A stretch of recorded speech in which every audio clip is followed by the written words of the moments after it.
कल और परसों 2 दिन हमारा एआईसीसी का अधिवेशन है और मैं और जूली साहब वहाँ पर उस अधिवेशन में भाग लेने के लिए आज शाम को जा रहे हैं। खेरवाड़ा में एक कार्यक्रम रखा गया है कार्यकर्ताओं के साथ में, तो उसमें हम लोग आएंगे जाएंगे।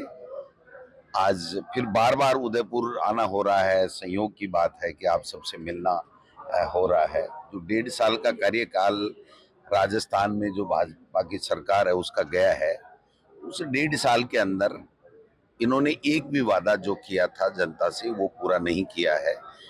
ये जो संकल्प पत्र लेकर के आए थे, जिसके आधार पे इन्होंने वोट मांगे थे, उसकी अब बात करने को भी तैयार नहीं है। मुख्यमंत्री जी केवल और केवल भाषण तक सीमित हो गए हैं और भाषण भी वही देते हैं जो पर्ची दिल्ली से आती है। ब्यूरोक्रेसी पूरी हावी है, भ्रष्टाचार इस कदर बढ़ गया है, अपराध इस कदर बढ़ गए हैं कि किसी तरह की कोई जवाबदेही सरकार में देने वाला नहीं है। मंत्री और विधायक अनर्गल बयानबाजी दे करके केवल माहौल दूषित करने का, जहर घोलने का काम कर रहे हैं। तो मैं समझता हूं कि ऐसे में जो बेरोजगार, जिनसे इन्होंने वादा किया था कि हम लाखों नौकरियां दे देंगे, ये कर देंगे, 1 लाख दे देंगे, 1.25 लाख दे देंगे, आज कोई भर्ती नहीं है, कोई नहीं है। रीट का एग्जाम इन्होंने कराया, तो आप बताइए रीट से नौकरी थोड़ी मिलेगी। रीट के बाद में जो L2 है उसके अंदर आप दोबारा एग्जाम लोगे तब जाकर के, और भर्ती कितनी निकाली है? 10,000 की। और इसकी सेकंड ग्रेड की भर्ती कितनी निकाली है? 2,000-2,600 की। आप बताइए, जहां लाखों बेरोजगार हों बीएड किए हुए और जो परीक्षा देना चाहते हैं, उनको 2,000 की आप भर्ती, 2,600-2,200 की भर्ती है, और व्याख्याताओं की भी इतनी है। तो मैं समझता हूं कि न भर्ती है, चतुर श्रेणी कर्मचारी ये ले नहीं पा रहे हैं। 800 कामों की समीक्षा करने की बात कर रहे थे, उन समीक्षा का क्या हुआ पता नहीं। परिसीमन के नाम से राजनीतिक द्वेषता के आधार के ऊपर, दुर्भावनाओं के आधार पर पंचायतों को तोड़ा जा रहा है, मरोड़ा जा रहा है, बिना कोई नियम, बिना कोई। 6 महीने से चुनाव नहीं हो रहे हैं, 6 महीने पहले तैयारी होती है। कानून में प्रावधान है कि आप 5 साल के अंदर अंदर सारी प्रक्रिया करके 5 साल चुनाव कराओगे।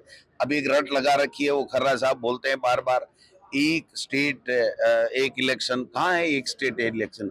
आप बताइए कि अगर आप जो चुनाव ड्यू टाइम पे है उसको नहीं करा करके उसको 8 महीने आगे ले जा रहे हो, और दूसरा जो चुनाव आ रहा है उसके साथ में करवा रहे हो, तो उसको एक इलेक्शन थोड़ी कहते हैं।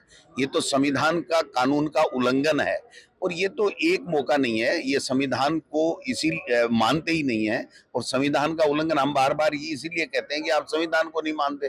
5 साल के अंदर अंदर इनको जो ग्राम पंचायतों का कार्यकाल नवंबर में पूरा हो रहा था, नगर निकायों का, और उसके बाद में जनवरी में ग्राम पंचायतों का, क्या हुआ साहब? आज तक चुनाव नहीं कराए।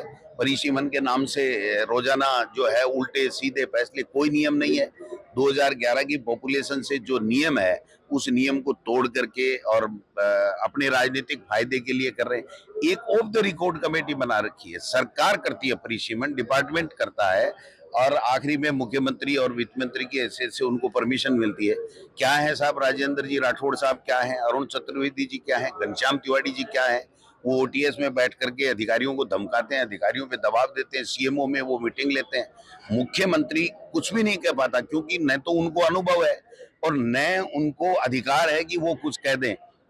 कल ही मैंने सुना है कि मुख्यमंत्री जी को जब अधिकारियों ने बताया कि साहब ये तो चाय जैसे पंचायतें बना रहे हैं, चाय जैसे वार्ड बना रहे हैं, इनको कोई इनके अंकुश नहीं है, तो उन्होंने कहा यार वो सीनियर की कमेटी है, उस सीनियर नेताओं को कहो ये ठीक नहीं है। तो ऐसा कहने से नहीं होगा। मुख्यमंत्री को अपना बताना पड़ेगा कि मैं मुख्यमंत्री हूँ और निर्णय